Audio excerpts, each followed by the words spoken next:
Copy 6 miles. Let me know when you see the target area and I'll start the talk on. In Afghanistan, terrorists come out under the cover of night. Got a vehicle moving out. One of the vehicles moving right now. Yeah, you are clear to engage it. But this time, darkness fails to protect them. Get back on those guys. Here we go. The Afghan rebels were attacked by an American strike plane firing lethal laser-guided missiles. Right now. But leading the attacker to its prey was a shadowy flying spy called the Predator. Predator is an unmanned aerial vehicle, or UAV. This plane has no windows because it has no pilot inside. It is a remote-controlled airborne robot that is flown by pilots sitting on the ground.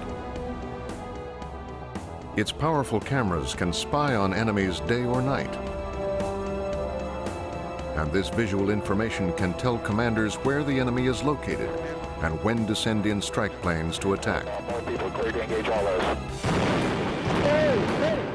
Its own missiles have destroyed critical targets in Afghanistan and Yemen, making Predator the UAV star. But it is hardly alone. 3, 2, 1, launch. From flying spies that fit in your pocket to soaring jets that roam halfway around the world, today's UAVs are capable of far more than aerial surveillance, and in time may completely change the way we fight wars. And it could be someday that someone is flying a simulator someplace in the United States, which is actually flying a combat vehicle someplace else. But many of our UAVs have been shot down or crashed all on their own, leading some analysts to wonder if they are as good as their backers claim. We continue to be several years and several $billion away from actually fulfilling their promise. Yet that very promise, to know an enemy's whereabouts, to fight air wars without pilots, could make UAVs the most significant weapons of the 21st century. The bombs have just been released. Spies that fly, coming at you on Nova.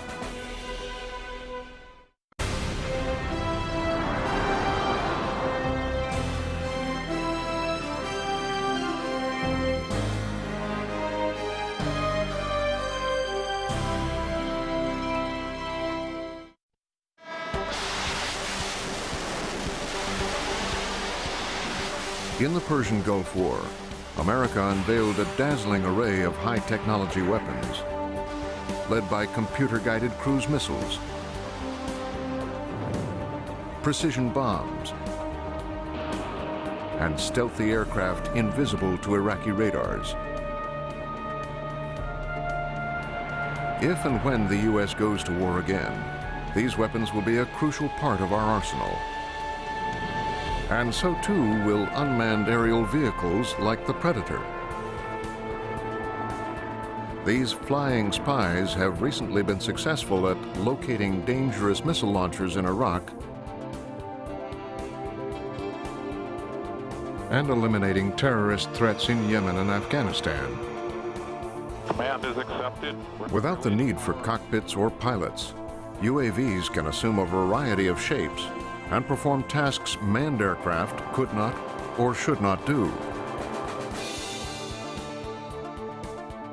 Today, the military is actively developing full combat UAVs that can withstand punishing G-forces human pilots could hardly bear. And UAVs will be able to go into areas where chemical, biological, or even nuclear weapons would threaten the safety of piloted aircraft. These capabilities do not exist yet. But what UAVs can do right now is spy on an enemy with extraordinary precision. Okay, I've got him. You got the target? Yeah. A development that has taken billions of dollars and over 5 decades to achieve.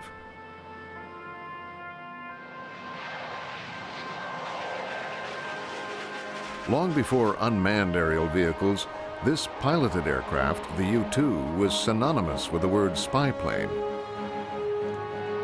and for a time was America's best-kept Cold War secret. There's a wonderful memo from Edwin Land, the founder of Polaroid, writing to the director of the CIA in 1954 saying, you ought to get into this program of overhead photography. I know just how to do it. One flight will take pictures of a strip of the Soviet Union 250 miles wide and 2,500 miles long. Imagine what you can see then. CIA went ahead with it. The U-2 could cruise 12 miles above the Earth for hours at a time and take still photographs from this dizzying height. Its panoramic cameras held a mile-long spool of black and white film that produced photographs of such detailed resolution. Their quality has rarely been matched, even today. And since the Russians could not reach them with fighters or missiles, U-2s had free rein to photograph the most secret Soviet military sites. Your eye will be drawn. But it took a trained analyst to understand what the photos revealed. Now, one of the things that the Soviets did, they had a penchant for what we call horizontal security. So that their strategic installations, they would have as many as 4 or 5 fences. And that's very visible from above. So, 1, 2, 3, 4, 5 fences. So finding missile sites in the Soviet Union, it wasn't that hard. For the pilots who captured these images, the long photographic missions were anything but easy. If a U-2 pilot is flying for, let's say, 9 hours plus, one of the problems that you have to worry about is basically staying awake sometimes because you're in an orbit for long, long periods of time. There was no provision for defecating. The U-2s were offered diapers, and they turned it down. You know, I have flown over denied territory after a period of time, and a spacesuit, I mean, you just physiologically can't stay there any longer. But soon there was a far greater problem for U-2 pilots when the latest Soviet surface-to-air missiles could shoot them down.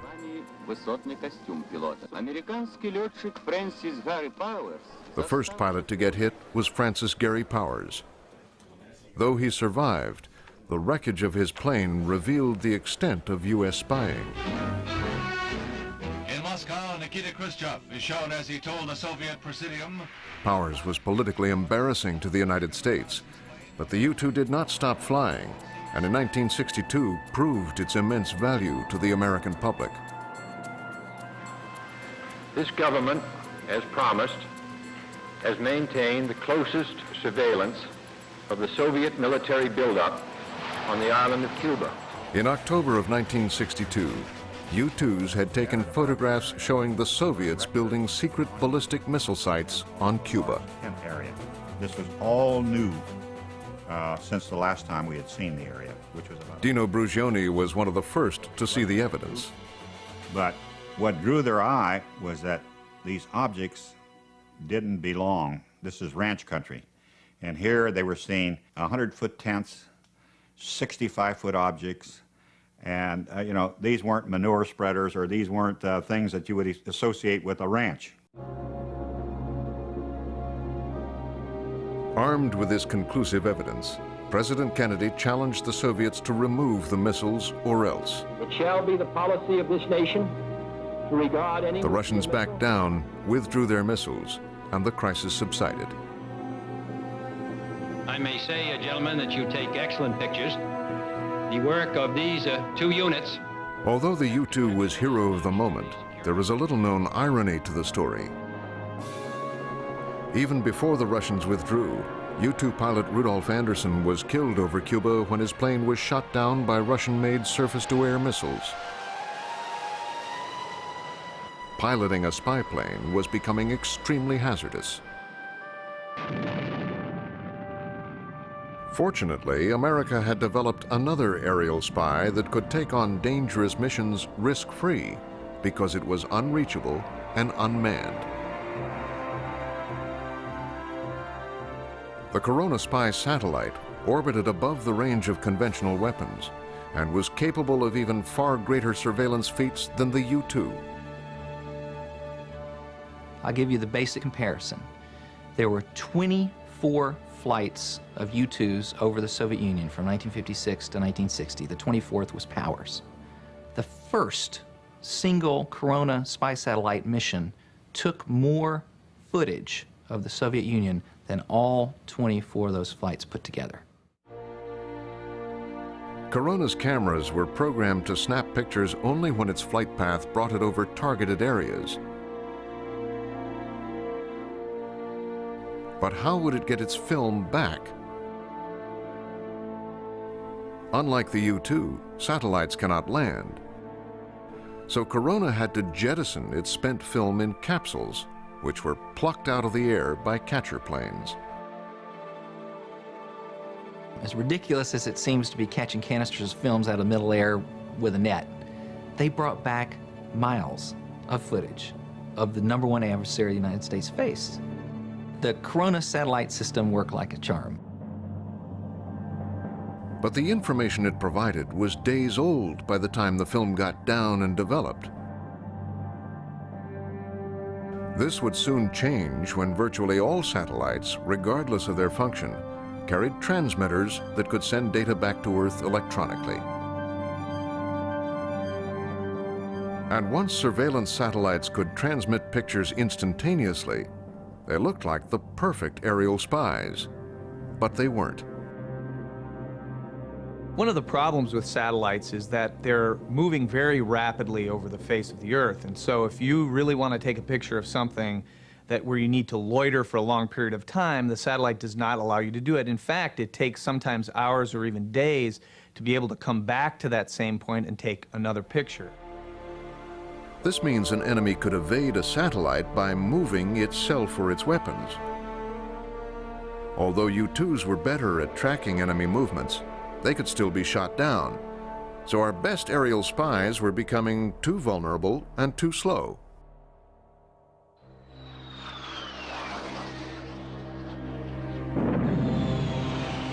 Both limitations were made painfully clear in Vietnam. Cloudy and covered with jungle, it was difficult to get clear pictures of the enemy from either of our flying spies.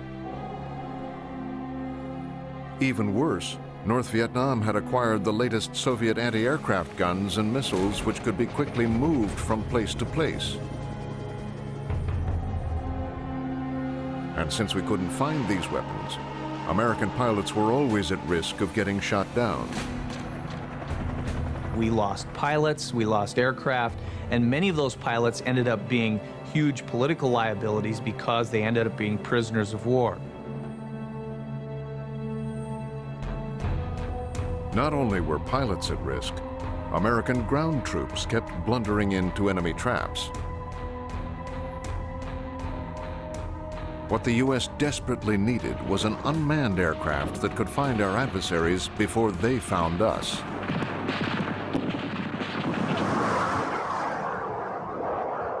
Our first UAV was a target decoy called Lightning Bug. The military outfitted the jet-fast drone with automatic cameras and a primitive computer that let operators program its route by setting target points on a map and calculating the speed and altitude required to reach them. But this crude navigational system was not very accurate, and the Bug would often parachute back to Earth without one frame of useful film in its cameras.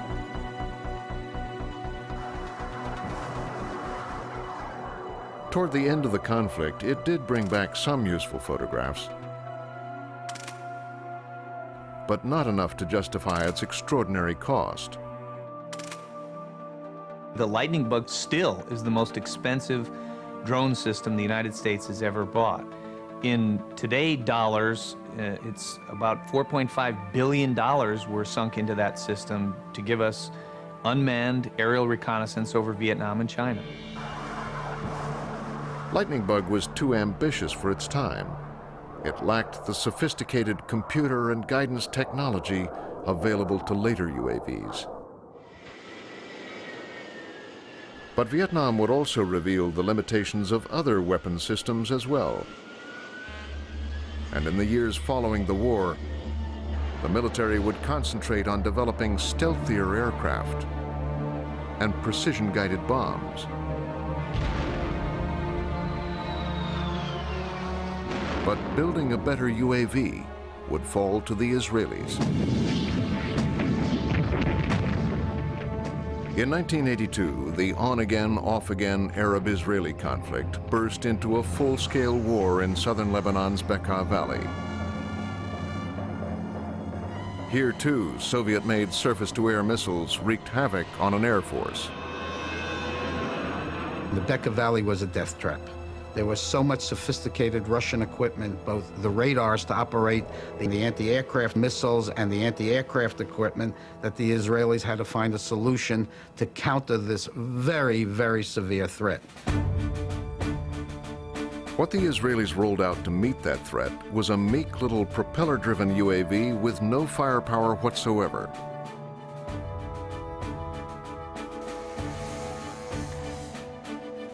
A much simpler concept than Lightning Bug. It was controlled from the ground with radio signals, just like a big model airplane. And like a model airplane, it was slow and had limited range. But the Israelis installed signal generators on the little flyers that created the radar signature of much bigger planes. On June 9, 1982, the Israelis sent a wave of UAVs straight at the Syrian missile sites. The UAV sent out false signals that made the enemy think that they were fighter airplanes, and they turned on the radars. Once those systems became active, they were then vulnerable to jets that would come in and launch anti-radiation missiles at those systems. It allowed the Israeli Air Force to destroy all of the radars which control the ground-to-air rockets. Once the SA-6 systems were neutralized, the Israeli Air Force had free reign over the Bekaa Valley and proceeded to shoot down almost any Syrian aircraft that got into the air. If I remember my numbers, it was 96-0. The Israeli UAVs also carried live video cameras. Now they could track enemy movements in real time and, if necessary, direct ground or air forces to take them out. The Israeli success in 1982 had a great impact on the U.S. military because, frankly, we didn't have that kind of a capability at that point. As late as 1983, when the horrible Marine Corps barracks bombing occurred, we still did not have any ability to use an unmanned vehicle to get up over the top of Lebanon and Beirut and see what was happening. In 1983, a terrorist car bomb destroyed the Marine barracks in Beirut, killing 300 men. Once again, a swift and stealthy enemy had inflicted a devastating blow.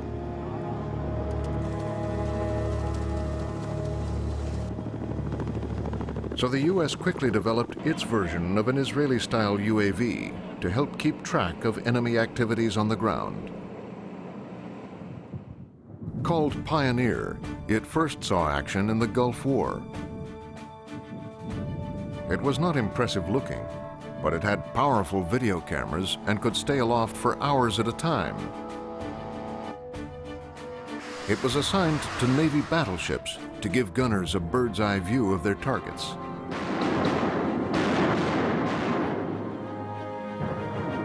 They saw the result immediately of where the shells landed, and then if they had to fire more or go to the left 100 yards or go to the right 100 yards or go further out 50 yards, real-time targeting and damage assessment. Perfect real-time intelligence and results. Taking off from the battleships was easy. Landing was not, because the Pioneer had to be caught in a net.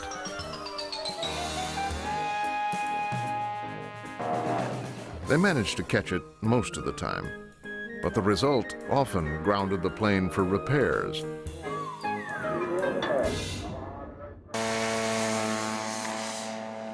Ironically, another Pioneer drawback led to one of the most bizarre incidents of the war.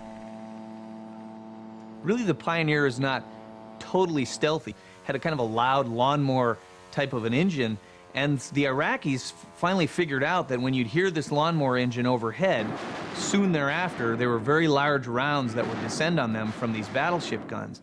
And so Iraqi soldiers actually surrendered to a UAV. They waved the white flag because they knew when I hear the lawnmower engine overhead, rounds were going to follow. Small UAVs like the Pioneer have limited range and flight time. They are beneficial to the Israelis because their enemies are nearby. But they are not as strategically useful to the United States. The United States is a big country, our enemies are big, we operate over very long ranges, and so for the United States, we basically need much larger drones that can fly for a longer time, and until recently the technology simply wasn't there to do it reliably. The Pioneer can fly only if it can receive the radio signals sent from the ground station. This line-of-sight link is also necessary to get video images back to the station. Once it flies over the horizon, the link is broken and the plane cannot function. To defeat the curve of the Earth, a UAV needs another plane or satellite to relay the signals back and forth. Such a UAV would need more room for a satellite receiver and a powerful transmitter. And if it could also access global positioning satellites, it would know its location over the Earth at all times and would never waver off course. The first UAV that could do all of this was the Predator. The real key to making Predator different than what we had before is the fact that the airplane will fly for 40 hours if you want it to stay that long. You eliminate all this transit time back and forth that you have with smaller tactical airplanes. The Predator was first used in 1995 over Bosnia. It was a very long loitering system that could fly at about 20 or 25,000 feet. It was quite successful early on. It was a revelation to many of our commanders who for the first time could watch in real time on their desks a television that was giving them imagery of action that was occurring in Bosnia. In Bosnia, Predator had a mixed reputation because icing problems caused it to crash. We're there, start talking. But its performance improved by the time it was used in Afghanistan. That's affirmative. Predator is extremely difficult to see or hear. This one is flying at less than 1,000 feet. At 20,000 feet, it is virtually impossible to spot. It has a long 50-foot wingspan that helps it glide and hover on very little fuel. Its upside-down tail protects the propeller, which is in the rear, so it won't block the view of its cameras and other sensors located underneath in a swiveling mount. Here are the lenses for its color daylight camera, its infrared camera, which sees heat signatures at night, and its synthetic aperture radar, a dazzling new sensor that can literally see through clouds. Normal radars can also see through clouds, but the objects show up as blips on a screen. We had really highly trained people to interpret radar images. We used to call it blobology, because you saw these images that look like blobs, and they come back and say, well, that is an SA-5. And you look at it and go, right.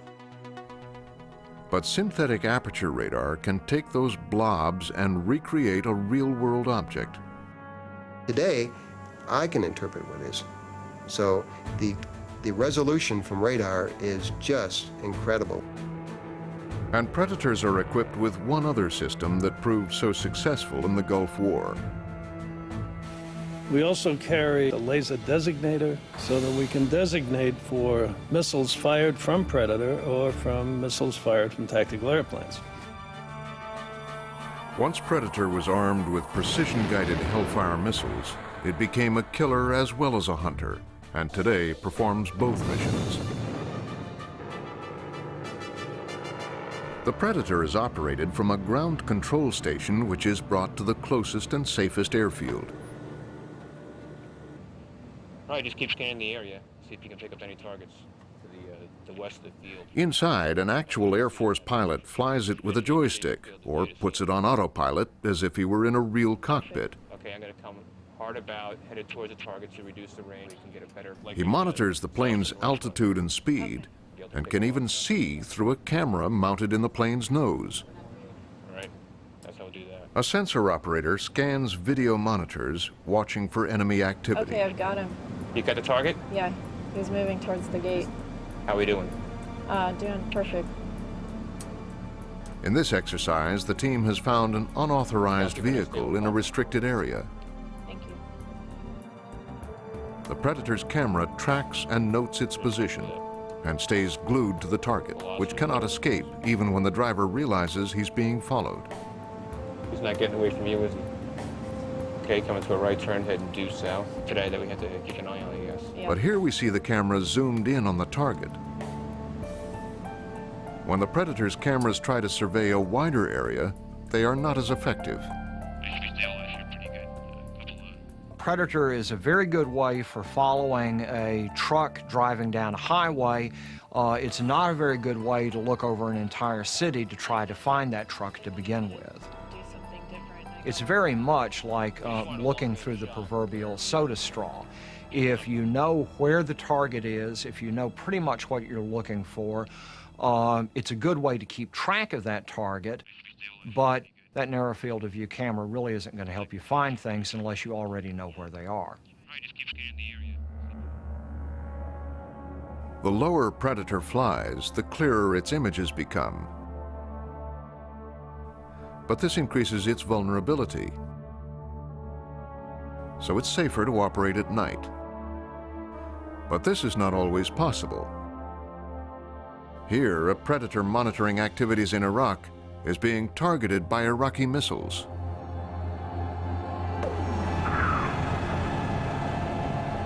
Although this one missed, others have not, as we see in this Al Jazeera footage. But downed Predators are perhaps the best argument for using UAVs in the first place. Predators are often put in harm's way that manned airplanes would not be put in that same situation. We sometimes have to put Predators in an area where they have to persist at low altitude. And the closer you get to the gun, the better chance they have of shooting you down. If manned airplanes were doing these same missions, there's a pretty good chance that they would get shot down too. The Pentagon considers the Predator a success despite its rocky start in Bosnia. Today, it's helped spawn a whole new generation of UAVs, including the Global Hawk. Rushed to Afghanistan while still in flight testing, this is the largest and most ambitious UAV the military has ever fielded. Global Hawk is jet-powered and cruises at 65,000 feet. Flying at this height, it is vulnerable only to the most sophisticated missile systems. And though it is monitored like the Predator, it doesn't require a ground pilot to fly it. This plane can be programmed to fly itself from takeoff to touchdown. Vehicle accepted, autonomous, stop taxi. We're stopping. Global Hawk is autonomous. It flies itself. There's no joystick, there's no man in the loop. You just press a button and it's go. And the guy on the ground who's monitoring the system can go take a break, he can go home, another guy can take his shift. It's a much easier logistics problem. Currently, Global Hawk is a no-weapons, pure surveillance platform. Its big wings help it glide and conserve fuel. And it has recently flown from California to Australia on automatic pilot and without refueling. Once there, it proved the extraordinary capacity of its 3-foot resolution cameras. At 12 miles high, its infrared night camera can not only see planes on an airfield, it can detect the heat signatures like fingerprints of those jets that have just taken off. And because it flies higher than Predator, the Global Hawk can survey a much wider swath of terrain. What made Global Hawk important in Afghanistan was for the first time you could have a surveillance system that could loiter for a very long time over the target and hit many, many targets of interest. Whereas the Predator was a propeller-driven system that is very slow and could only loiter over one area for a certain period of time. Even though it's not an operational system yet, Global Hawk was very important to our operations in Afghanistan. But the 2 Global Hawks sent to Afghanistan both crashed. And so too did this prototype, which we see going down over a California test range.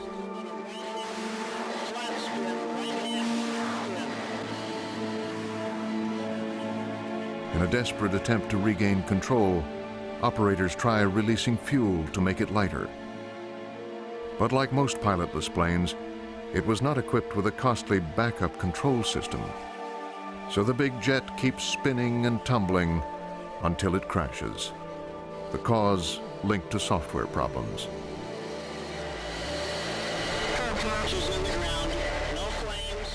Most of our manned aircraft have multiple systems that can take over in case of failure. The issue is expense. How much do you want to spend to make it a reliable system? And the plain facts of the matter is that UAVs are expensive. In order to make a very sophisticated air vehicle do the kinds of things that the U.S. military wants it to do, it is going to cost money. The sales pitch for UAVs used to be that they were cheap and expendable. 2 feet right and looking good. At $40 million each, the Global Hawk already costs more than many manned aircraft. Now, to make it reliable, its price tag will certainly rise. But will more money produce a better airplane? The Air Force is betting it will. Global Hawk has done a fantastic job for us. We're going to make it better by what we have found from some of these minor setbacks. If in World War I, we stopped flying airplanes because people were crashing airplanes during training, where would we be? It ain't going to stop. We're going to make more, we're going to make them better, and we're going to employ them more. I mean, that is the future. But will the big UAV come online as successfully as its advocates hope? The United States has been working on reconnaissance drones for upwards of half a century now, and the Predator is the only one that's really gone into production with some degree of satisfaction. We're on the verge of being able to get these UAVs to give us some really important capabilities, but we continue to be several years and several billion dollars away from actually fulfilling their promise. Although UAVs have had their ups and downs, this hasn't stopped the military from trying new ones, especially smaller, less expensive models. The Navy's Rick Foch has created more small UAVs than anyone. As you can see here, the airplane comes apart in 5 modular sections with a no-tool assembly.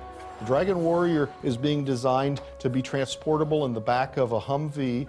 We were looking at the ability to take the small UAV technologies and fit a small aircraft into an American Tourister suitcase. Because this is the type of vehicle that a special agent might be interested in using, numbered 007. This is one of my very favorite small UAVs. This aircraft was initially designed to fly in the atmosphere of Mars for planetary exploration and be deployed from a space capsule. Hey. Uh-oh.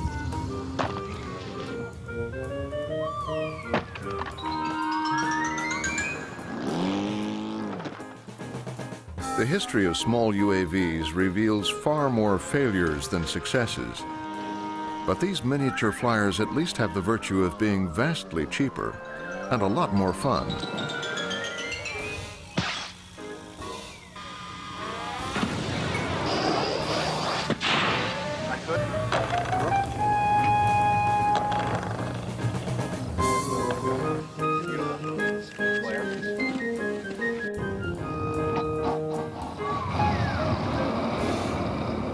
When you have it set, then you say, clear prop. Clear prop. Now, after decades of limited results, there is finally optimism over this plane.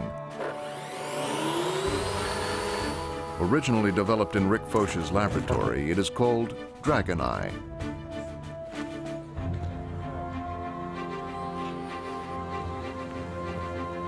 One immediate question for small UAVs is why? With soaring platforms like Predator or Global Hawk, why develop midget flying spies? You know, when you see a Predator or a Global Hawk as they've been used in Kosovo or in Afghanistan, the information for those always goes to higher headquarters. It's very difficult to get that information to a company commander, to give him information he needs in a timely manner. The Marines want Dragon Eye to help ground units facing dangerous missions. Situation. Enemy reconnaissance forces have been detected in the vicinity of the town of Upshur. In this exercise, they are seeing if a regular squadron commander can figure out the best strategy for using it. UAV detachment. But I want to know, this route is unimpeded. We're going to need to know that right away, so if we need to change our route from the attack position. Launch! The little UAV operates just like the big ones, only on a much smaller scale. Hey, I need somebody on this antenna, black or camera. Its ground station is a rugged laptop computer, which controls the plane's flight and receives video signals from its tiny camera. I think, well, they're probably looking for a route. The men can also see the video in glare-proof glasses. Upshur, I'm changing it to an orbit, sir. Dragon Eye can deploy from almost anywhere. And its real-time video surveillance should make this kind of assault far less dangerous.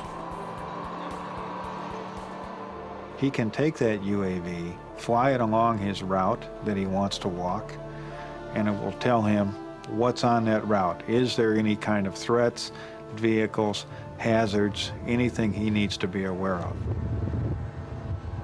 Then when he gets to the town, he can set that UAV up in an overhead orbit, so he'll have real-time surveillance on what's happening in that town so that he can act on it. Without Dragon Eye, the Marines would have had to send an advanced team to scout the road to town and the nooks and crannies between the buildings.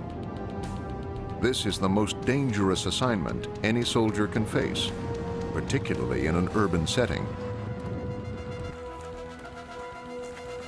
Dragon Eye is easy to launch with a store-bought bungee cord. But one of its biggest problems right now is training non-pilots to fly it. A task much harder than it looks. Come on, baby. You can make it. You can do it.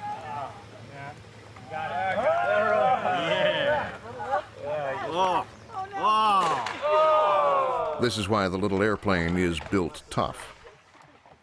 The vehicle is designed for landings where it can crash, it comes apart, you can put it back together, reassemble it, and fly it again. It's a good airplane. Here's your winds. Coming out of 165 at 7 miles per hour. You're going to hit your first waypoint after your launch sequence. The goal is to make Dragon Eye virtually autonomous so that anyone can fly it. Now what we're going to do first is we're going to fix your launch, okay? New blank mission. Marines would simply have to plot its proposed course on a video map. Grab this and move it. Now look at the bottom now where your finger is. Look at your Then let the plane's laptop computer fly it along a pre-assigned route. So now, and then move your second waypoint over here. At the moment, the jury is still out on Dragon Eye. But more importantly, many in the military wonder if this small UAV is small enough. Like this. 3, 2, 1, launch.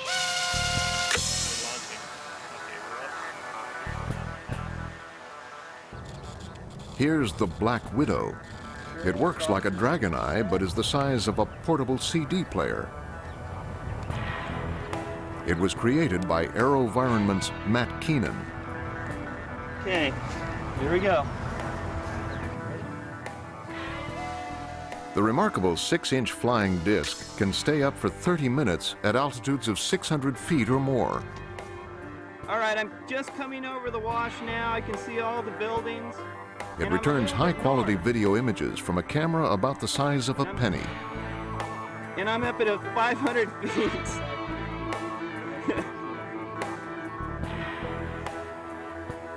But its limited flight time and its instability in any kind of inclement weather are serious drawbacks to overcome. When you have a military mission, you can't wait for the wind to stop blowing to deploy your vehicle to find out if there are bad guys on the other side of the hill.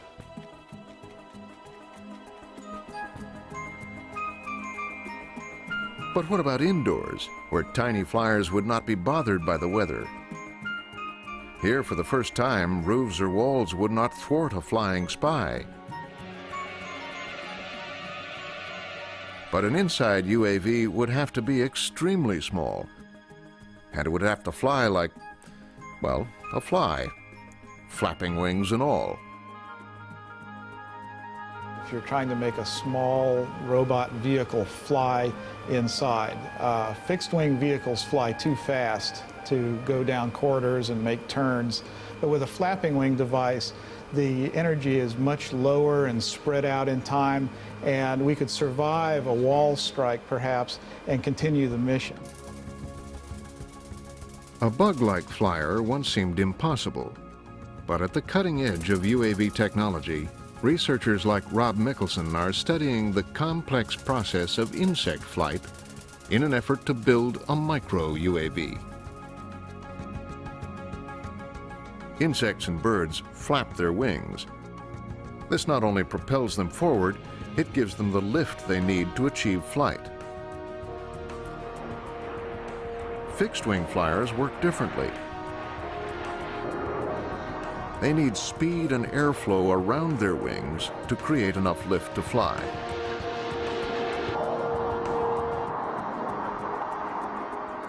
Insects experience the air differently than planes. To a bee, the air is thick like water. In fact, insects do not so much fly as swim. Microflyers that work like this would make the perfect spying flies, if we could only figure out how the real ones do it.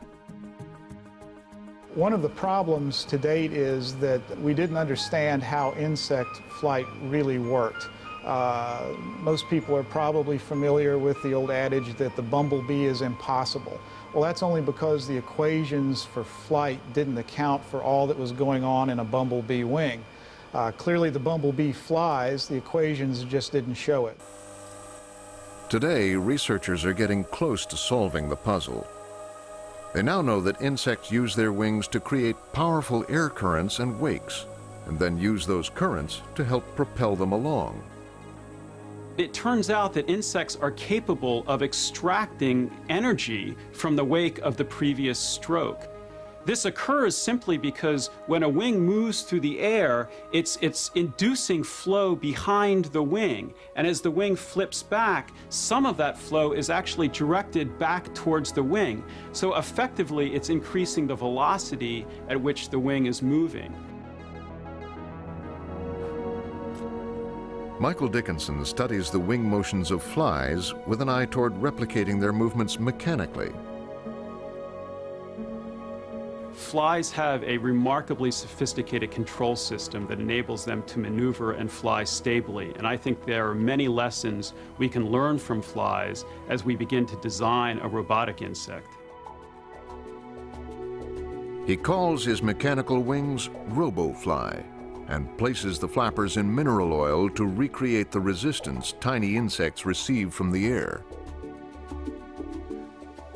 RoboFly allows us to generate wing motions that might be useful for our robotic insect. We can easily test the efficiency of various wing motion patterns before trying to program them into a small robotic insect. Even if we understood all the mysteries of insect flight, creating a robotic version this small seems a daunting task. Not to mention the minuscule video camera it would have to carry. And there is also the question of power. Our smallest micro-vehicles still rely on batteries.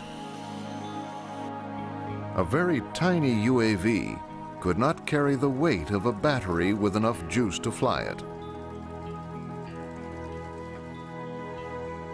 One alternative might be heat or solar cells. Solar cells are already powering the giant Helios UAV, which can reach 100,000 feet and stay aloft for months at a time. What would a drop of this kind of energy do for a fly-sized UAV? Until we solve the power problem, a micro-UAV will have to await the distant future. But there's no doubting the advantage these tiny spies would give the military. Indoors, there are no assets that can provide information back to warfighters that are about to go into a building. You can have crawling robots, ordnance disposal robots that can climb stairs and come down hallways to look for things, but these are large, clunky devices and are easily noticed. What you'd really like to have is a device that could penetrate deep within a building in a very short amount of time to be able to find hostages, find illegal activities going on inside the building, any number of things that would be of interest to covert agencies or the military.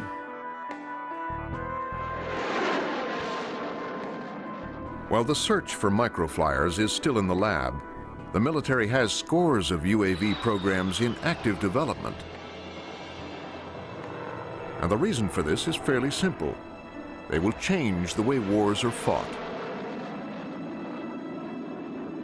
UAVs are integral to the U.S. military's vision of fighting standoff wars that limit the risk to our own soldiers. In this futuristic scenario, data from UAVs, radar planes, and orbiting satellites can be monitored from distant control centers. Positioning themselves to drop some weapons. These images would provide much of the information decision makers need to direct and even fight wars far from the battlefield itself. The UCAV has just taken a SAR image. The bay doors have just opened. The bombs have just been released. And they someday expect to have a standoff way to translate this information into action with an unmanned combat air vehicle, or UCAV. Stealthy, jet-powered, and capable of autonomous flight, these would be light years ahead of the armed Predator and could even dogfight like manned jets.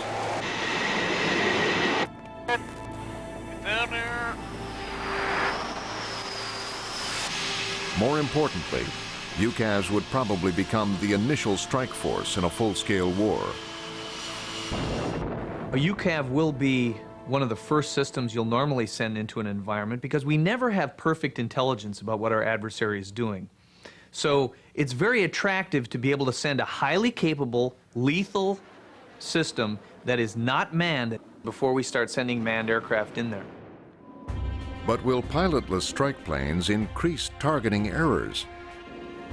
Like this one in Kosovo, when a bomb mistakenly hit the Chinese embassy, killing several innocent people.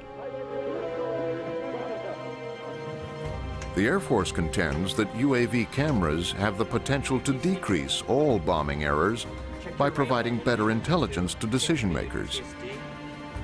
In the future, we'll see less wrong targets hit because of UAVs, because we will fuse multiple information sources to have better, precise information of that target. Go. Roll it in. The Air Force uses this Afghan strike footage to make its case that UAVs can eliminate mistakes and increase target accuracy. Square rectangular, like holding pod next to it. Do you see that? A predator has followed a confirmed group of terrorists to this village. There's the mosque. Do not engage the mosque. Roger. Mosques, according to our rules of engagement, are off limits. We don't hit those.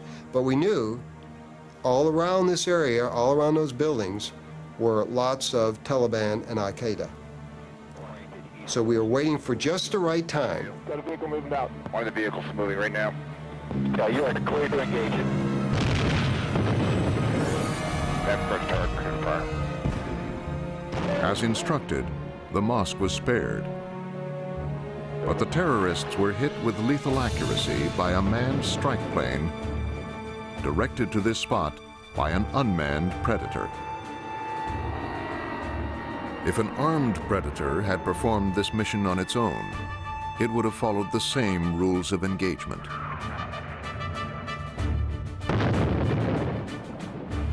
But as unmanned planes assume a greater combat role, will our Top Gun pilots resist the coming regime?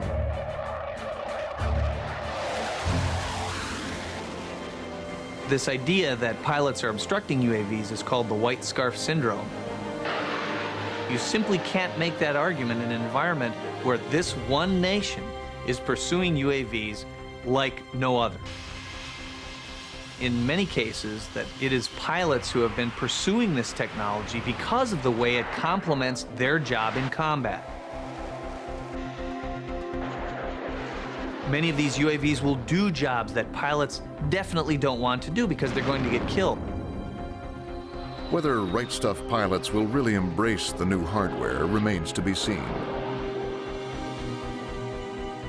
But the number of UAVs are increasing every day and are going beyond military tasks as well. They are already conducting weather analysis and watching borders for illegal immigrants and drug smugglers. After September 11th, UAVs flew surveillance missions over the White House. And there are plans for UAVs to provide security for dams and pipelines. All missions that were once flown by manned aircraft. And there is clearly more to come.